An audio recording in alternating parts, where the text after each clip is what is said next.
ऐसा लगता है कि हुकूमत को रोज़ाना पेट्रोल और डीजल की कीमतों में तब्दीली का मैकेनिज्म काफ़ी रास आ गया है। हर रोज़ थोड़ा थोड़ा इजाफा अवामी रद्दअमल से बचने का एक बेहतरीन जरिया बन चुका है। इसीलिए रोज़ाना की कीमतों में तब्दीली के निज़ाम को हुकूमत मुस्तकिल बुनियादों पर इम्प्लीमेंट करने की तैयारी कर रही है। इस हवाले से भी हुकूमती दावा और वादे खोखले रहे। पिछले 15 दिनों के दौरान हुकूमत के पास 2 मरतबा ये मौका आया कि वो आवाम को 2 से 3 दिन का ही सही लेकिन एक वक्ती रिलीफ दे सकते थे, लेकिन ऐसा कुछ भी देखने में नहीं आया। इस वक्त पूरे मुल्क में ही अगर हम बात करें तो पेट्रोल की फ़ी लीटर कीमत 336 रुपये और डीजल की फ़ी लीटर कीमत 392 रुपये है। लेकिन लगता ऐसा है कि आवाम का इम्तिहान अभी भी ख़त्म नहीं हुआ है। हुकूमत ने पेट्रोलियम सेक्टर में एक बड़ी तब्दीली की तैयारी शुरू कर दी है। रोज़ाना पेट्रोल और डीजल की कीमतें तब्दील करने के निज़ाम के बाद अब अगला मरहला डीरेगुलेशन का है, यानी हुकूमत आहिस्ता आहिस्ता कीमतों पर अपना कंट्रोल कम करेगी और मार्केट को ज़्यादा आज़ादी दी जाएगी। अब यहाँ पर एक अहम बात यह है कि हुकूमत डीजल की कीमत में नुमाया कमी लाने पर गौर कर रही है और इस मकसद के लिए high speed diesel creek spread को तकरीबन $70 फी बैरल से कम करके $35 से $40 फी बैरल तक लाने की तजवीज़ ज़ेर गौर है। अब अगर ये फैसला हो जाता है तो डीजल सस्ता हो सकता है, जिसका फ़ायदा ट्रांसपोर्ट को होगा, ज़राअत, सनत और फिर आखिर में आवाम तक भी ये फ़ायदा पहुँच सकता है। अब इसमें 18 जुलाई से पाकिस्तान में हम देखें तो रोज़ाना फ्यूल प्राइस अपडेट का निज़ाम नाफिज किया गया और इस दौरान डीजल की कीमतों में पेट्रोल के मुकाबले में कहीं ज़्यादा कीमत में इजाफा हुआ है। एक ही हफ्ते में पेट्रोल तकरीबन 24 रुपये फ़ी लीटर महंगा हुआ, जबकि डीजल 67 रुपये फ़ी लीटर से भी ज़्यादा महंगा हुआ।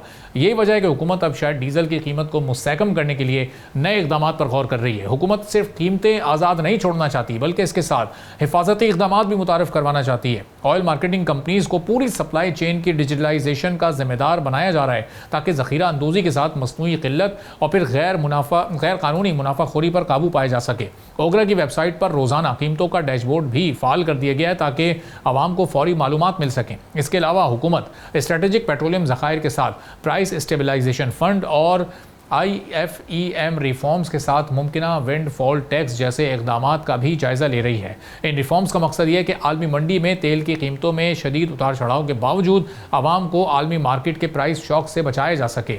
एक्सपर्ट्स ये कहते हैं कि अगर डीजल वाकई सस्ता होता है तो इसके असरात सिर्फ पेट्रोल पंप तक महदूद नहीं रहेंगे, बल्कि माल बर्दारी के अखराजात कम होंगे और एग्रीकल्चर में कॉस्ट में भी कमी आएगी। इसके अलावा फिर जो खाने पीने की चीज़ें हैं उनकी सप्लाई सस्ती होगी और महंगाई पर भी एक मुस्बत असर पड़ सकता है। लेकिन इस तरह लोकल ऑयल रिफाइनरीज के मुनाफे पर दबाव बढ़ सकता है। इसलिए हुकूमत आवाम को रिलीफ देने और इंडस्ट्री को मुस्तहकम रखने के दरमियान तवाज़ुन कायम करने की कोशिश कर रही है। अब सबकी नज़रें पेट्रोलियम प्राइसिंग कमेटी की सिफारिशात पर हैं, जो आइंदा 2 हफ्तों में वज़ीर आज़म को पेश की जाएंगी।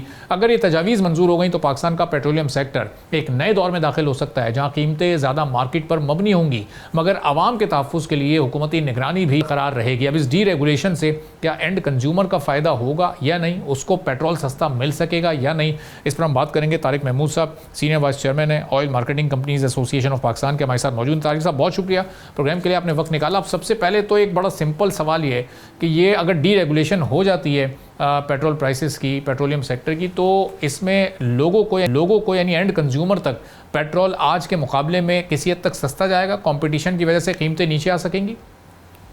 Sir thank you very much. लेकिन प्राइसेस का इस पे इम्पैक्ट वही वाइस वर्सा पड़ सकता है कि क्योंकि इंपोर्ट पे जो प्राइस पड़ेगी वही प्राइस आगे कंपनी वाले पेट्रोल पंप को देंगे, क्योंकि किसी ने अपना जो प्रॉफिट है, मैं फिर बार बार यही बात करता हूँ, अपना लेजिटिमेट प्रॉफिट को किसी ने भी सेक्रीफाइस नहीं करना, ना किसी कंपनी ने करना है ना डीलर ने करना है। इंटरनेशनल प्राइस अगर बढ़ जाती है तो लाजमी बात है प्राइसें बढ़ाएंगे, इंटरनेशनल प्राइस कम हो जाती है तो कम करेंगे, लेकिन इसमें कंट्रोल गवर्नमेंट का खत्म हो जाएगा अगर डी रेगुलेट करते हैं। तो अगर डी रेगुलेट नहीं करते और ये रोज़ डी रेगुलेटेड प्राइस अनाउंस होती है, इसमें तो बड़ी परेशानी है, पंप वाले को भी परेशानी है, कंज्यूमर को भी समझ नहीं आती कि मैं आज फ्यूल डलवाऊँ कि ना डलवाऊँ, कंपनियों को समझ नहीं आती कि उन्होंने 21 दिन का स्टॉक भी रखना है और डेली प्रोडक्ट भी देना है और डेली लॉस भी करना है और प्रॉफिट भी करना है। तो ये आज तो प्रॉफिट नज़र आ रहा है, लेकिन जब आप ये देखें जब डाउनवर्ड ट्रेंड में नुकसान होगा तो नुकसान पे क्या कंपनियां अपने पास माल रख पाएंगी? क्या पेट्रोल पंप वाला अपने पास अब प्रोडक्ट जो है उसके पंप पे 100% अवेलेबल होगा? तो उसमें सप्लाई चेन के थोड़े से हिकअप्स आ सकते हैं, बल्कि थोड़े ज़्यादा आ सकते हैं। अभी तक डाउनवर्ड ट्रेंड नहीं आया। ये गवर्नमेंट की बड़ी खुशाइन बात है कि जिन्होंने कहा जी हम 35 रुपये या इतने रुपये कम पे डीजल बेचेंगे, उस डीजल से हमारे एग्रीकल्चर को सपोर्ट मिलेगी, हमारी ट्रांसपोर्ट जो पाकिस्तान की रीढ़ की हड्डी है, जो हमारी एक्सपोर्ट की रीढ़ की हड्डी है, उस पर हमें काफ़ी अच्छा इम्पैक्ट मिलेगा। तो अगर गवर्नमेंट ये कम कर देती है तो लाजमी बात है उसमें टैक्सेस की या लेवी की कमी आएगी, इंटरनेशनल प्राइस के साथ जो जो प्राइस चेंज होगी वो प्राइस तो आगे फॉरवर्ड हो जाया करेगी। लेकिन अगर इसको डीरेगुलेट अभी से अभी कर देते हैं तो फिर कंपनियों की भी मर्जी होएगी और पंप की भी मर्जी होएगी कि क्या रेट लगाएं। लेकिन उसमें भी एक फिर नया सिनेरियो आएगा। अभी तक ये सिनेरियो डेवलप नहीं हुआ, लोग इससे आदी नहीं हुए, लोगों के कंपनीज हैं, सिस्टम है, सॉफ्टवेयर हैं, ERPs हैं, हर रोज प्राइस चेंज करना, हर रोज प्राइस को हिसाब रखना, ये काफ़ी सारे मसले मसाइल का शिकार हैं हम लोग। लेकिन मुल्क के लिए जिसमें बेहतरी हो, अवाम के लिए जिसमें बेहतरी हो, वो वाला सोल्यूशन गवर्नमेंट को देना चाहिए। और मैं फिर ये कहूँगा कि गवर्नमेंट को कि खुदारा अपने स्टेक होल्डर्स को, ऑयल मार्केटिंग कंपनीज को, डीलर्स को एतमाद मिलें, डिस्कस करें, डेलिब्रेट करें और उस पर देखें कि कहाँ पे क्या मसाइल आते हैं। बाद दफ़ा गवर्नमेंट बहुत अच्छे डिसीजन कर रही होती है लेकिन अवाम को या कंपनीज को या डीलर्स को पता नहीं होता। तो उससे बेहतर यह है कि मशवरा करके चलें तो ज़्यादा बेहतर तरीके से इसको आगे लिया जा सकता है। सब्सक्राइब करें और बेल दबाएं ताकि कोई खबर रह न जाए।